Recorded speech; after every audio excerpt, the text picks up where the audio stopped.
Good day everyone, this is Paul and you are watching the Lang Focus channel, and today we're going to talk about some interesting stuff. We're going to talk about the difference between a language and a dialect. Now, what is the difference? All over the world there are people who speak closely related forms of communication. Sometimes they are called different languages, sometimes they are called dialects of one language. So how do we decide which one they are? Sometimes there's some disagreement about which one a particular form of communication is. Is it a dialect or is it a separate language?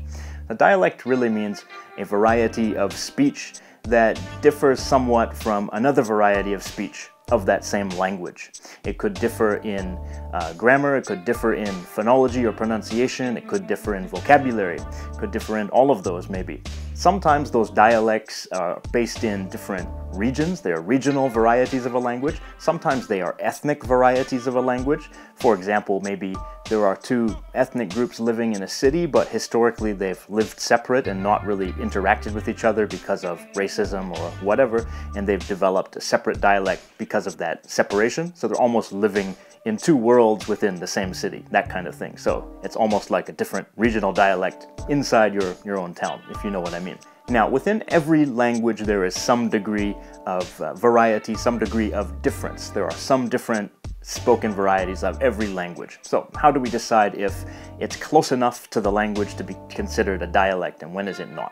Well, one of the main criteria that is most often used is mutual intelligibility. That means the speakers of those two different varieties of the language can understand each other fully or almost fully understand each other. We would say they're mutually intelligible in that case. So according to this definition, simply if you can understand each other, you can understand them, you can make yourself understood to them, then you are speaking the same language. And even if there's some degree of difference in grammar or phonology or vocabulary, those are just dialectal differences because you can understand each other. The languages are close enough that they are considered the same language, according to that definition.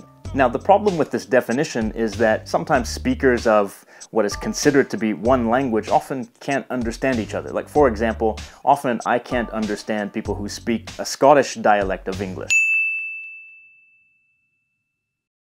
When I select somebody else, I tell her that. But it's there, You know but did I do it apart from that, did I? Well, you did. But so now you're going to say, see when you finally get the balls to admit it, you're going to say one or two lasses. Often I can't understand people who speak a Scottish dialect of English, or sometimes an Australian dialect of English. If they come from like the deep countryside of Australia, sometimes I can't understand them.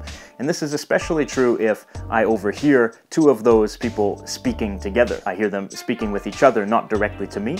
Then they'll speak in their full-on different accent, different dialect, and sometimes I can't understand. So are we speaking a different language because it's not mutually intelligible? So that's kind of the difficult point of this definition. Sometimes I can't understand other speakers of English, but I think it's the same language and so do they. So what's going on there? So that brings me to another criteria of what would make two spoken varieties just dialects of one language, and that is this. Both of those varieties use the same written standard variety of language. They use the same written standard, the same written language, even though the spoken language may differ somewhat.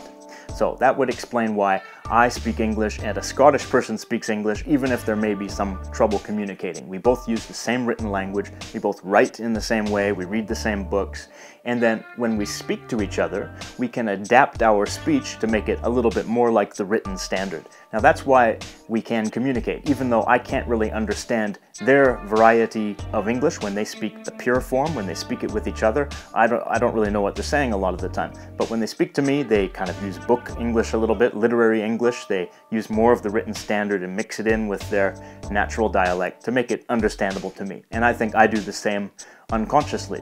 So that's what makes us speakers of the same language. The fact that we blend our variety of speech with that same written standard, and that's what helps us to communicate across dialects. Now, the one weakness in this criterion is that there are people who can't really speak the standard language that well.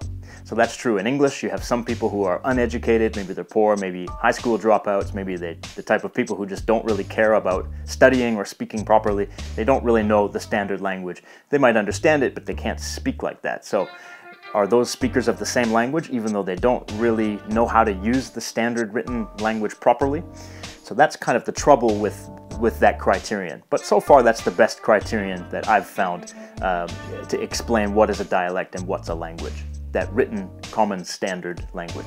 Now, as with all things in life, the situation gets just messy when we bring politics into it, because sometimes we have two varieties of language that are almost exactly the same, but they have two different names in two different countries, or they're spoken by two different ethnic groups, and they both claim that language as their own, so they call it by different names, and it causes a lot of weird confusion.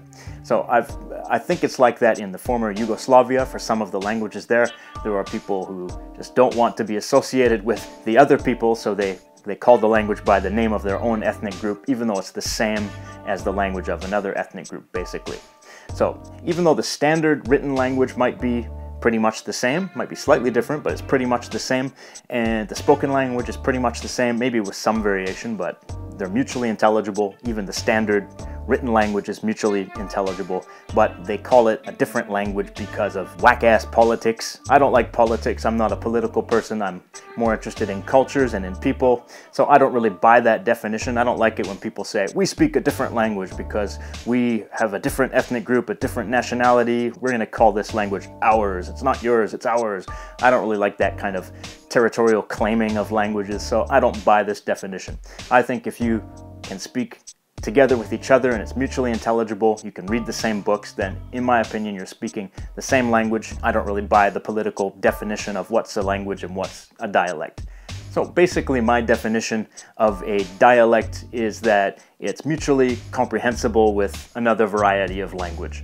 So if you can communicate with them, they understand you, you understand them, and you can use the written language, elements of the written language to make yourself even more understood, then I think you are speaking dialects of the same language. I hope that is helpful.